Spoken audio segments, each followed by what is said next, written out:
Ôi, bắn rồi, bắn đâu? Ôi, bắn rồi, vừa đánh bắn bay rồi. Ôi, bắn đâu? Đó.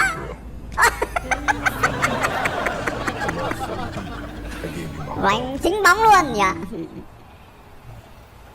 Ơi, thế này không được, nhưng không sao. Rồi, rồi. Ôi, thế nào này? Ôi, bê tông nhưng mà nó chưa khô, nó chỉ cố gắng là đây để tắm táp cho nó sạch sẽ nhá. Đấy, tắm bê tông tươi nhiều khi nó có lợi ích cho sức khỏe.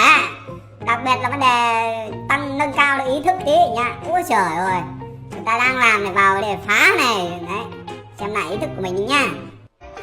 À, nhảy đi nào. Nhảy đi sao, không nhảy à? Không thấy bố mày đang nhảy sao mà mày không nhảy? Nhảy lên. Nào nha, nào nha.